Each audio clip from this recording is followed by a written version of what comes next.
hi, Ali.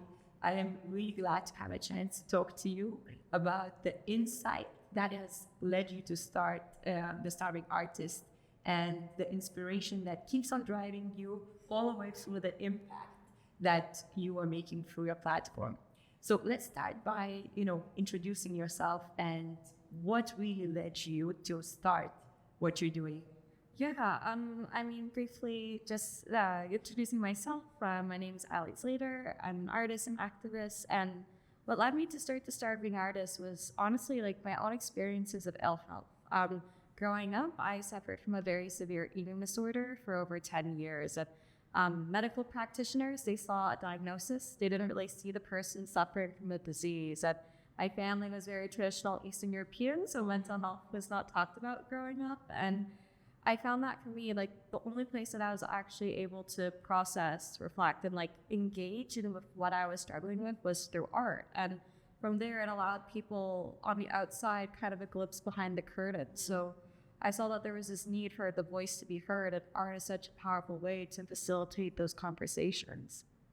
That is a very beautiful personal story that led you to start the Starving Artist. So how was your journey in getting that insight and progressing to actually do something about it? Yeah, to be honest, I didn't plan on making a full entire organization, but my goal was maybe to do a small exhibition with like 5 other artists to see if maybe there's other people who are looking at this. But I had over 200 artists who want to apply, and I had the publication that I made for the exhibition get picked up by over 30 universities. So I saw that there was this need for the voice to be heard, but no one was really creating the platforms or actually making the space to facilitate these conversations. So it started to gain some traction from looking at eating disorders to health equity, to really looking at that importance of art as a tool to really create advocacy and platform lived experiences. So now we look at such a wide range of topics, from migration and displacement to climate and yeah, I think really it wasn't ever going to be my intention to be a change maker or a leader, but my goal has always been to help others so they don't suffer like I did. So I think now that I have this platform, that's kind of my mission. That is just so incredible.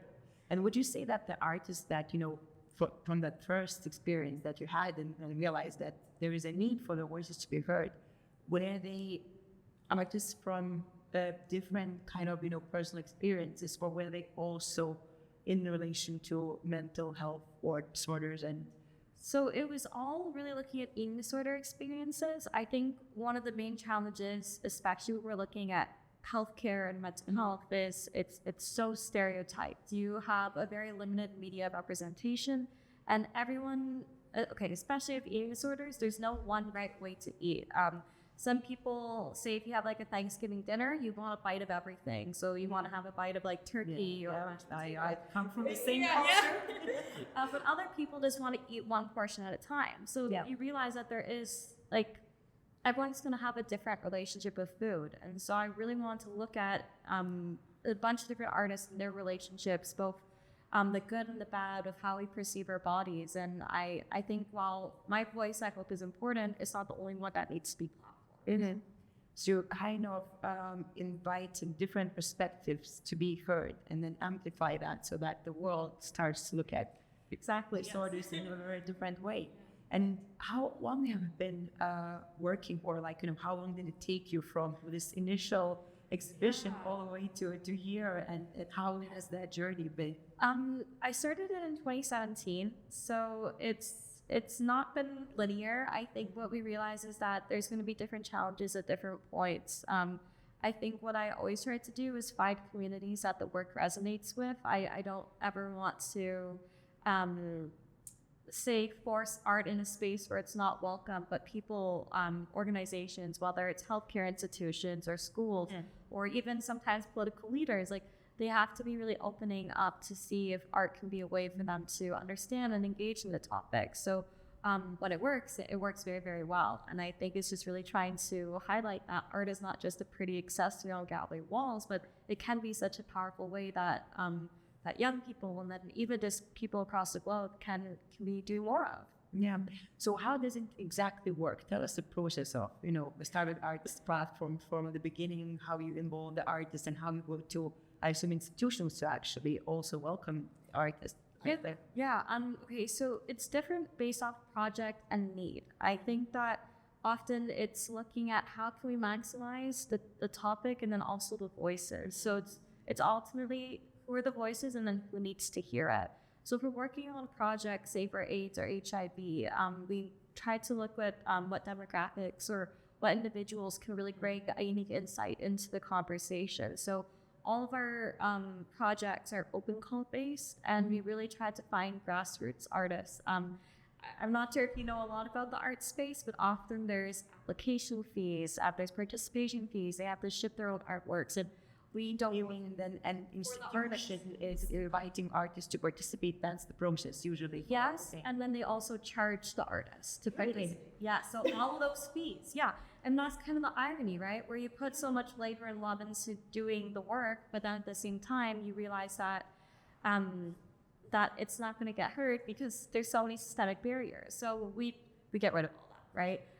We really just want to look at not necessarily what fancy degree you come from, but what is this voice that you're wanting to share.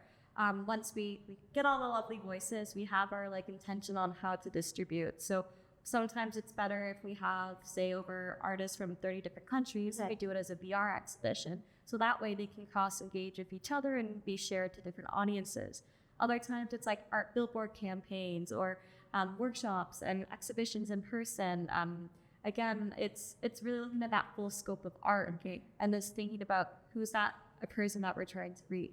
So, but the projects themselves, are you initiating them, or are you usually collaborating with some organizations that actually want to invite? Like cross and half, right? So the Starving Artists, I have some of my own passion projects that I love to pursue.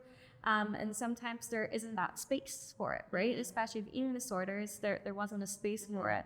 But other times, say if we're looking at things like menstruation equity or period poverty, we have some amazing partners in Thailand and Taiwan that really want to bring art into their communities. So it's a bit of both, and I think that's kind of great about the work that I get to do. Yeah, absolutely. That sounds like groundbreaking on a complete different level that people don't see, right? We see art integrated and we don't, it's kind of like this builds our perception in an unconscious way, right? Yeah. And that's so important, the work that you do. But I'm very curious to go back a little bit because, we're doing this interview for a broad world, potentially understanding of how exactly the art industry and the relationship between the institutions and artists work. So can you expand a little bit, so what is the artist expected to live off if they're inviting institutions? Oh, no. Yeah, I think you see where this is going. Yeah, and that's the I'm going to say the satirical premise of the Starving Artist name, right? Yeah. Not only was I the starving artist from an eating disorder, but the lack of artist support within the space. So artists are devoting themselves to the craft, but there's, unless you get your name on the tape, no one cares. So most artists do it out of love and labor, but no. Whether it's artists are often trying to fight for very little grants in the space. We know that whenever there's a government funding, art's always the first thing to get cut. So it's a struggle to actually pursue something in the creative world. And I think for me, I know that, and it's a pragmatic reality that I can't change anything about the rest of the world. But I could do something with my organization. Yes, Okay, so we will cut this part, but just being well, disruption. But is the world of art and the relationship of the world of art changing at all in this digital age and through work that you're doing? Okay, I would love to be the person to say yes, there is always going to be hope. There is a lot of art activism being done, but at the same time, it's also fighting a lot of the problems that we see with technology and then shifting dynamics online, which is a lot of art is consumerism and then very instant. So if you're on social media, you scroll and you see an artwork on Instagram, we double tap, it's pretty, what's next? but you don't really have that space to mediate and actually engage with what is that story that the artist is presenting. So it's also how much can the artist either sell it for or get people's attention when it's so saturated online. So you kind of lose that authenticity and vulnerability. And I think what we're trying to do is still play with online because there's so much, but how do you maintain that genuine connection? And that's something that we're trying to navigate as everyone else is right now. Yeah, absolutely. But you are a digital platform, right? So what is your relationship in your mission with technology? I think for me, as a personal approach, I more so embrace like slow, what's it called, slow social media, in which I don't overdo it with like Instagram posts, but it's really trying to use the curated online space as a way to welcome people in the same way that I would like with an exhibition. So you kind of have on my social media feed for the starving artists, it's more of like a white gallery wall, and then you have the artworks, you have some key insights, but then also it's not just ending it there. We really tried to bring people to the VR space, to the artist profiles, to really, again, like when you want to consume art, you want to consume as much as possible. So I tried to like give us so many different ways that people can have more than just the mere look at it. And how is your digital platform in terms of the B2C experience and that consumer attention? How is that doing? Are you happy with where you are in terms of numbers? Oh, I mean, I don't look at numbers. I probably should, but I'm more on that qualitative aspect of it. I know, right? Don't make me like in charge of any financial planning for. But I think what I really try to do though with online engagement is looking at also diversifying resources. So we have online art-based reflection cards, online publications, and that the VR exhibitions to be as accessible and inclusive as I can. But do you notice like the receptivity of what you're doing online versus offline? Do you notice that, either it's growing or it's like has its own loyal user base and that's what it is? I think it's in person, there's this time and space that people are able to devote and really go fully in. And online, we kind of see some of that as like as little hints or like seeds that are planted. So I think that online is really good at enabling and getting that attention, but then also a lot of it also exists offline. So it's really trying to play within the two. And I assume from what I heard that the world is your oyster. You're not confined to like a region or a country. I hope so. Yeah, absolutely. I think that's the great thing about art. There's no language barriers, right? So it's really trying to make it as multimodal as possible. Yeah. Nice. And what would you like if you were to share your favorite or most memorable projects that you have done with other organizations around the world and included artists to participate? Ooh, okay. There's too many. I think one of my favorite ones is the art billboard campaigns. It's really taking those private conversations. One of them that I focused on was looking at pharmaceutical waste. So it might eating disorder recovery journey. Do you know like Boots Pharmacy? Yes. Okay. So I have lived in the UK, so I do. Yeah. So I was their favorite customer, right? I would come out with like 2 big bags of medication every single month because I was trying to get better, but at the same time, during that point in my life, I couldn't actually heal. So I had to have a lot of medication. Once I was more so through that recovery journey, I started to look at how much waste that I was contributing to, from the long instruction manuals, the pills that you pop out. And that's such a unique way to look at medicine and pharmaceutical. As an end user, I was trying to get better, and I saw so much harm that I was doing to the environment. So again, it's one of these like really weird side projects of mine, but I really want to look at how can we as literally the people who are buying, consuming, have an impact within the pharmaceutical industry. So I was able to put billboards across the UK and then also in Germany. And when you go outside your local, this is very UK specific, but like a Tesco or Sainsbury's, there'd be an artwork there that kind of confronts you. So it's really, again, getting people who may not necessarily go into a gallery aware of these issues. So there was QR codes that allowed people to like go online and learn more about the work, and it actually got the traction of 5 of the top pharmaceutical companies. So we were able to work with them directly as end users to make more sustainable recommendations and then more package consideration. So I mean, hey, it's art, but it can make a difference. Definitely like a tangible impact that you are achieving. I'm trying to. Yes. I don't sleep, but that's Oh, so hopefully you're not consuming more medicine on that. no. I meant more. I'm working, and I love what I do. Yeah. There are so many kind of like, ways to talk about the impact. And obviously you already shared like, an important impact when getting across to the decision makers in the companies and they're changing their behavior through your work.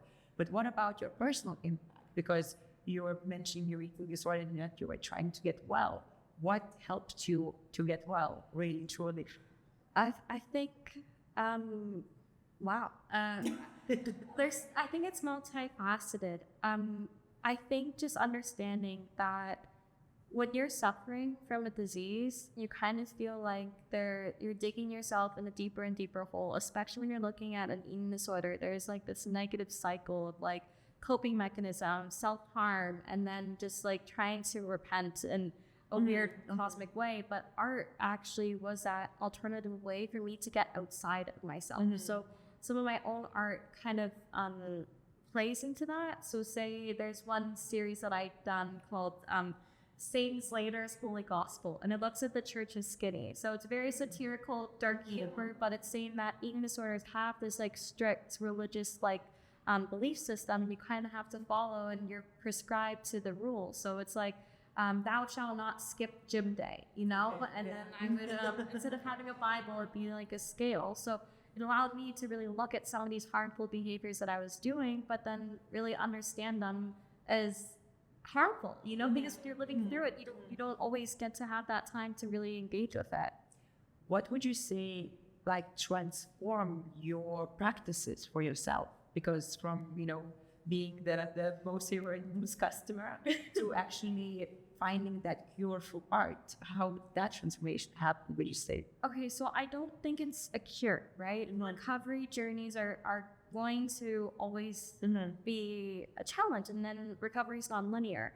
I think what allowed me to develop my own art voice was saying that I need to be vulnerable and I need to be authentic. So being that person to be like, hey, I'm struggling, here's my art, here's me pouring myself on the canvas, and it's okay to admit that you're not okay. And I think that was that point where I saw other people actually gravitate towards. And not everyone's a painter or an artist, but they could see the art and be like, thank you for sharing that, because that's exactly how I did not know how to put into words. And I think that community and that way that art allowed for this place to process it all was the big thing. But it's such an important message in the current society, right? Where we have all this technology that is stressing us out about the way other people live, and we think that we should live because of those standards.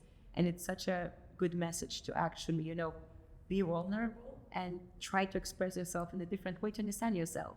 But going back to your platform, how do you still, we're talking about impact, so I have to ask some questions about impact. How many artists are now part of the platform that participate? I think project to project, we try to really cap it around 30, but sometimes we work with, say, 5 dedicated artists. Cumulatively, over 2,000, I'm going to say artists that are practicing artists, but through our workshops and our community events, over 50,000, I think, roughly. Through online engagement, we have exhibitions that get over 10,000 visitors. So we really see that there is this these unique little pockets of the internet that maybe some people we have never existed or never realized that were a thing, but it's growing. And I really think that the digital is such a unique way to start to facilitate that. And I think art, although very physical, it can exist online, and really there's this network for it. And I bet that there are artists that are purely digital artists these days. Oh yeah, we work with tons of them as well. And I love some of this, I'm not tech savvy, I love learning, but I love just being able to use this as ways to even help myself learn more, Yeah. How do you help to monetize, or how do you take that whole organization of fees and artists being there to pay their fees to be able to show their art? how are you solving that problem to them? So for us, the Starving Artist is a platform for inclusivity, and really, it's, at its core, it's about advocacy. So within my own setup of the Starving Artist, it's always been a goal of mine to not ever profit in the backs of artists who are being vulnerable and sharing their stories. So the ways that we do make funds is through exhibitions, publication sales, donations, and grants. But then all funds raised that don't cover our administrative fees go back into the Starving Artists through the Starving Artist Scholarship Fund. So to help marginalized communities access outpatient care. So arts and healthcare can coexist, but then also co-create solutions for people on their healing journeys. I mean, I'm learning so much here, really, when you're not in the space, but trying and getting a glimpse of it. So what's next? What's next? Keep on doing what I'm doing. But I think realistically, one of the main goals is helping access more marginalized communities, specifically in Asia Pacific, because especially within the European lens, we have this very vibrant ecosystem. So trying to have more cross-cultural collaboration. So through Europe, but then also through a lot of these other demographics, I think is one of our goals. So that, and then also really diversifying our topics. So looking more at and women's rights, gender-based violence, looking at the SDGs, so climate and sustainable growth is some of these key topics. But yeah, I mean, it's lucky that it's all youth-led, so we really get to have that dedication to say where we actually want to go. How many people do you have working with you? So getting as a core team. As a core team, it's about 5 to 10. We also have volunteers that either come between, say, time periods when school's less flexible or more flexible. But then again, it's always just saying that we're welcoming people if they want to come pitch a project or if they want to bring something to the organization. So it's really just trying to be that organization that I wish there was when I was starting out on my activism journey. And would you say that, as you grow and as the time passes, of course, you get more awareness and it's becoming easier or more difficult for you to find the partners who will actually invite and invite artists to do the projects? I think the awareness is there, but it's always about timing, right? So it's sometimes in the art space, you're going to have to plan at least 2 years in advance. So coordinating with different artists and host organizations have to be at the right synergy and at the right time. But when it works out really well. Okay. And in terms of maybe your insights into the space, when you started and right now, what are your key, observations? What is, the most surprising that you learned and is kind of giving you hope for the future in the space? Okay, it's not giving me hope, but I wish someone told me at the beginning, Ally, real change takes time. If it was easy, it would already be done. I think that is something that I live by as one of my quotes, and I know that this work it's small in scale, but it really just builds a snowball, and I think that's something I always need to tell myself when I'm facing an obstacle within this space, or just sometimes when you feel that burnout. It's painful, but it's worth it when you get to see the payoff. Absolutely, 100%. Being a founder myself, I learned the hard way that it takes time. Yeah. Change, growth, all of it really takes time and dedication. Right. Absolutely. And I have another semi-challenge question, but since you're an artist, that's even not a challenging question at all. Yeah. But like, if you would have a magic wand and you could change anything in your space. Oh, I love this. I think the more, there's too many. So the anarchist in me says we need less formality within how we're approaching collaborations. So more trust in youth perspectives, especially. So often young people are either tokenized or they're very reduced in their capacity to actually be able to, heavens forbid that an arts organization that's youth-led works with a hospital that has this pristine reputation, but that's exactly where we get to see this innovation and spark. And who is actually marginalizing or putting the young artists in the corner? Is it the art community or is it the institutions? I think most often the case. It's the institutional structures themselves, because they've had a very consistent and long-term way of doing things. Young people coming in being like, hey, we want to do an exhibition and work with some of your patients. They're like, what? Like, this has never happened before. So it's like, here's our proposal. Here's how we go about doing it. Here's how we would love to get your feedback on how we can work best with you guys, right? But they're like, no, this is scary. This is unknown territory. Yeah, so maybe just a little bit more of this like embracing of the youth, but then also that less reductive and less tokenizing, because there's so many talented and amazing and creative solutions. Yeah. But yeah, I think that's probably the big one, but I could go on a rant. Maybe another one. One more, because like by doing this, you're also sharing such interesting perspectives of, like for me, that's the interesting part. Like I don't live in your space and I don't do what you do. So learning from you is super interesting, really. Okay. Yeah. Since I have one more, so within my organization, I do a lot of the work, but then that other aspect of it is bringing it to the voices that need to hear it. So one of the things I would say to that end is when I'm working with policy leaders, whether it be the OECD, UN Women, it's them having this understanding that art and creative voices, especially in their storytelling capacity, should be more at the way that we're doing policy reform.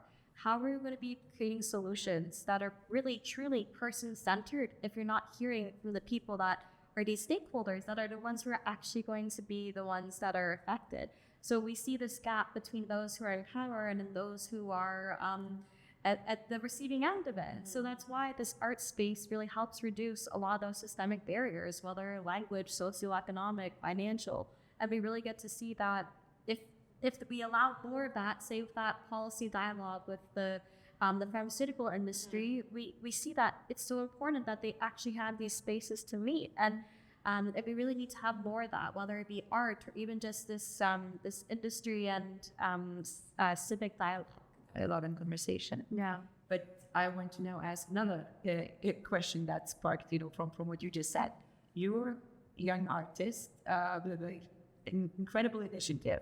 How do you get to sit at the table with UN Women, see it? Like, how do you? I sneak in through the room and then around. No, I think part of it is they're starting to opening up these spaces. So whether it be a youth advisory board or they have open calls for steering committees, I am stubborn. I am submitting in my application. I'm always saying, here's the work that I've been doing. Please, please, please, can we have a voice and have some sort of conversation? And especially from the last 5 years, there is this growing capacity, although in different scales and different topics. But yeah, it's really just trying to find those ways in. It's a challenge, but it's one that I'm working on. Yeah. And how much of your work actually is dedicated towards that? Because now, the more we speak, the more areas you seem to be covering, and that means getting your foot in the door. And how you as an individual manage your time and manage to actually, your focus. How do you choose what's the most important for you? I would say there's this term called Ochala. Like, it's like if God wills it, God wills it. But I think it's normally 70% is doing the work with the communities, and then 30% is figuring out what is that best dissemination route. So sometimes I'm like, this is such an important topic that's very topical, and there's this time-sensitive project that is working on it right now. I would really try to dedicate towards that. But at the same time, there's projects that I've done that are on the HIV and AIDS that end up being really important 2 years down the road. So it's not a project starts and it dies, but just figuring out when's the best time to water the plants. So being an artist, you still have to be very logical person to actually prioritize and everything. Because from my own experience, and just talking to startup founders, a lot of startups fail or are not doing so well because, not actually focusing on the right things. And it's such an important skill or ability, natural or acquired, to be able to dedicate your time where it actually matters and focus on the things that matter for now and future. Exactly. Adaptability and living by my Google Calendar. I think those are two very pragmatic things. Yeah. So it's kind of also the structure of the day and to-do lists that we kind of like. Yeah. Thinking short term and then that long term impact you're wanting to have. Yeah. Anything that you want to wish other social causes, entrepreneurs who are pushing hard to actually get their voice heard? Yeah, I think just like concluding thoughts maybe. While I found my voice through creative arts, it's not the only way that we need to have reform within our spaces. But I would say what is the most important takeaway is like trying to facilitate whatever work you're doing, both genuinely and authentically, because I think people are more welcoming and really resonate more when you care and you're able to show that through the work that you're doing. So yeah, a little cheesy, but I think it's genuine. But it is genuine and it's so important because that's the kind of the key issue of people going and doing something for money or doing something because somebody else told them that this is the right thing to do instead of actually following their heart. So it's a very important and very relevant, I think, advice to startup, regardless if it's like a social or non-social business founders.